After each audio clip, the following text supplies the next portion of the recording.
do some background music too. So right there, in their soul. We can stand in their soul. Yeah. Okay. Can you guys hear it? Or low? Yeah. That's good. Yeah, that's good. And there. Ready? Okay. Hi guys. So we have Uncle Ed, Ka'apana, and Ku'u, as we all know. Okay. Okay. Okay. So his early life. Uncle was born on August 25th of 1948 in Ka'apana. I'm so nervous. Oh my goodness. His mom was she was a musician and they called her Mama Tina. She was born with the name Regina Konanui though. And his dad was George Ka'apana Sr. because he had his brother. Sorry, nerves. His brother, his oldest brother, was George Ka'apana Jr. And then we have William Rudolph Ka'apana, Abraham Ka'apana, and his twin brother Ledward, who passed away in 2015 on my dad's birthday, April 3rd. Not yet. Oh, I'm trying to get my nerves over. Ooh, okay. In this picture, you can see some of the people from their group, Ka'apana. This is Uncle Ledward, and then their cousin Dennis, and then Uncle Ed. In this picture, this is his sisters who are still alive, and Uncle Ed over here. They're jamming out, having fun. This quote right here, play what you feel and play with aloha. This was told to him by his family because, sorry, next slide. Because his musical influence, he really enjoyed rock and roll and country and jazz and Latin music.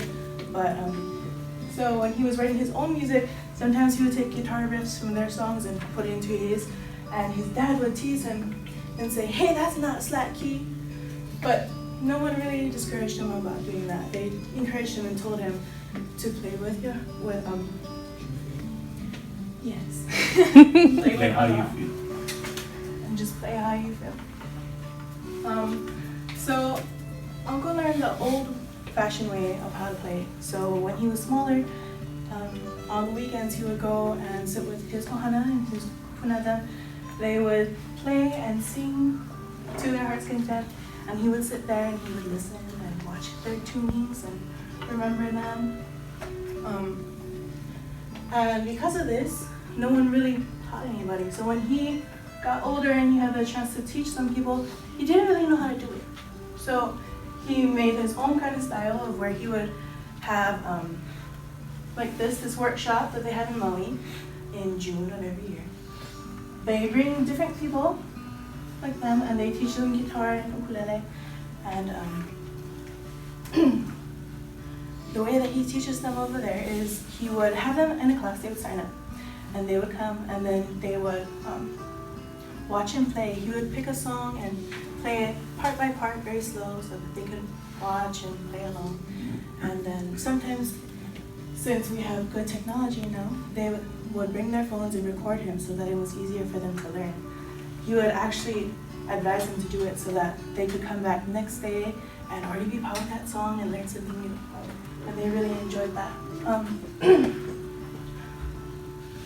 I had the opportunity to ask him some questions by the lady over here because she was on with him. And she was on a call with him for me and he would answer some of my questions. One of them was if he had any advice to people who are learning kiho'olu like us. And his advice to us, I forgot to flip, was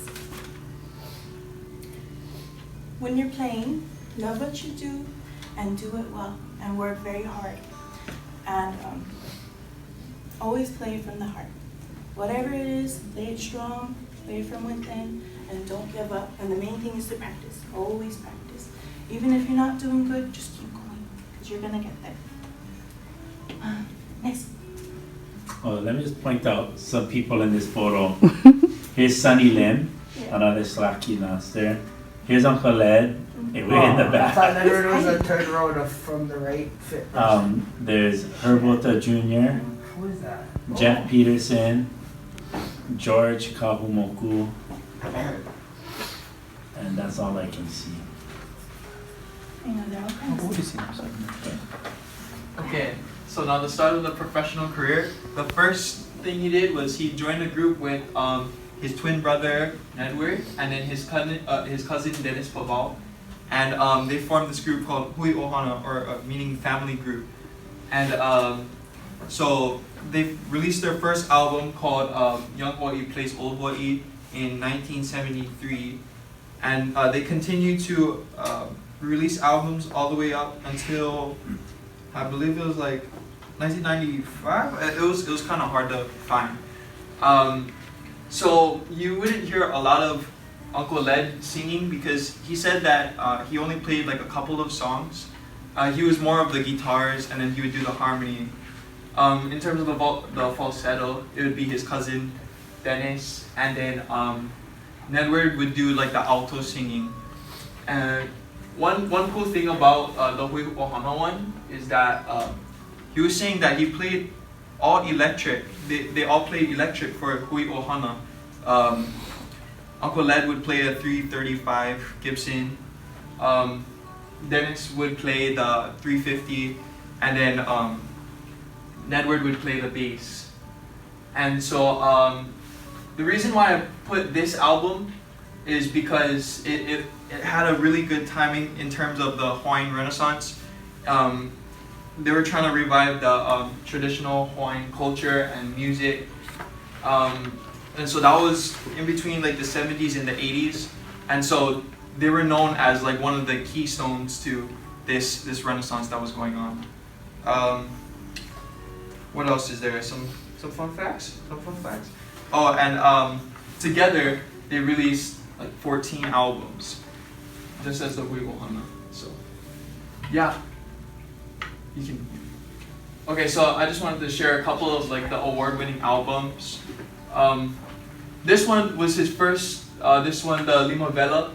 This was his first solo album that won him an award. The Nahohoku. Yeah. That was released in. I think it was like 1980 something. I don't remember. But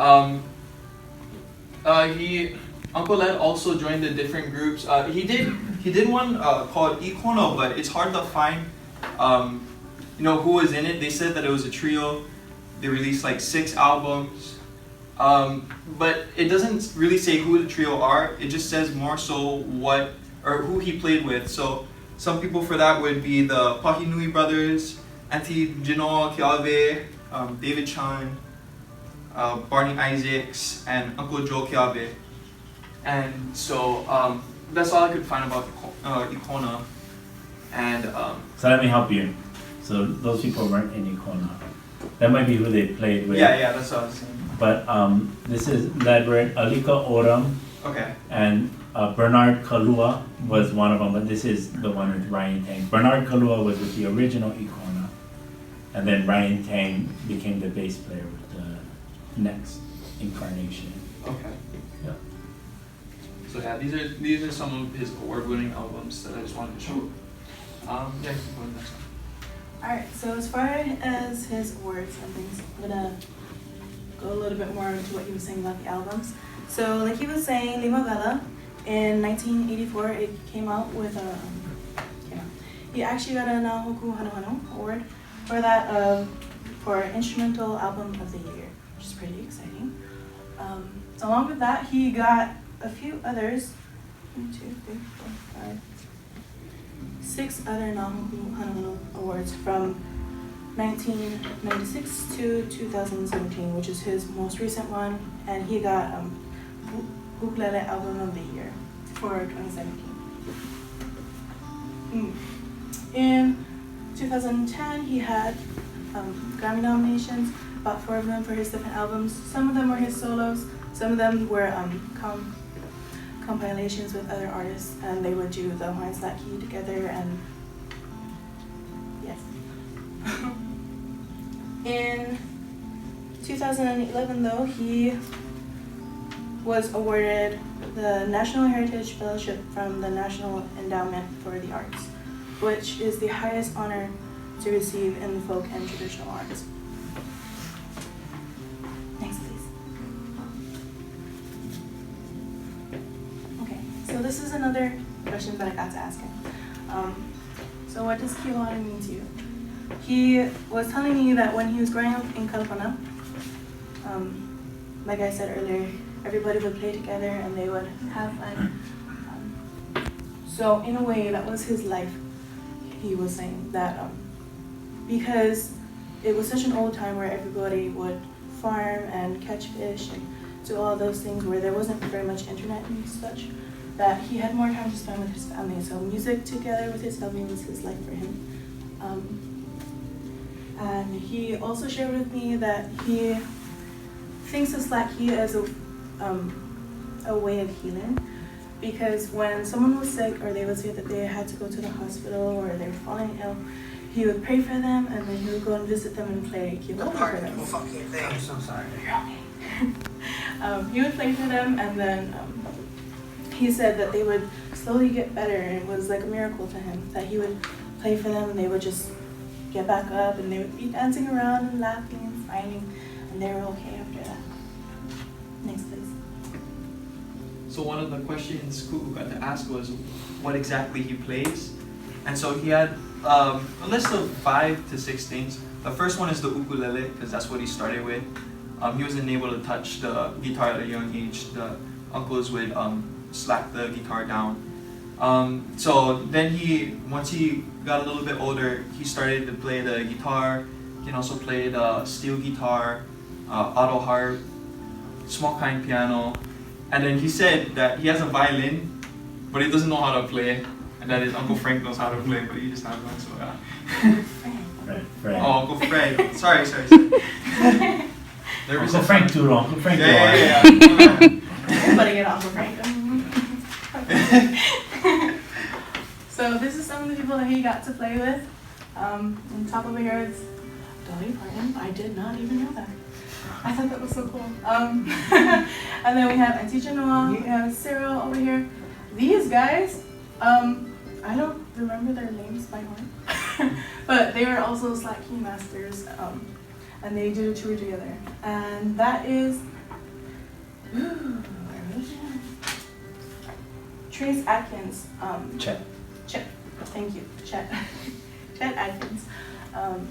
I was reading something and it said that he had loved the way Uncle Ed played so much that he had given him his guitar, which for country folk, that's a very high honor to be given a guitar by someone so highly thought of.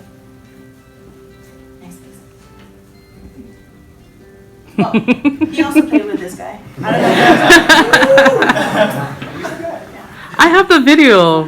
Darn, I should have gave that to you. Look at this guy. Look at this smile. Yeah. Look at that model on You there. guys know this local underground artist. I'm male model on the side. Are we done with that side? Yeah. Yeah. Random facts. Uncle's favorite food is Hawaiian food, but I didn't feel like making it, so I made you guys butter mochi. That's Hawaiian food. It is, I guess. We also got to know that a few of his hobbies is bowling. After his shows that he does at Honey's every Saturday, he'll go and hang out with his sisters, and sometimes they'll go bowling. His favorite guitar brands, he said he really likes the Martins, and then he likes the Gibson and the Ibanez. Yeah, okay. But those are his top 3, but he appreciates all guitar brands. That's info. Okay, any questions for them? Kumo, say hi. Yeah, how's it? Any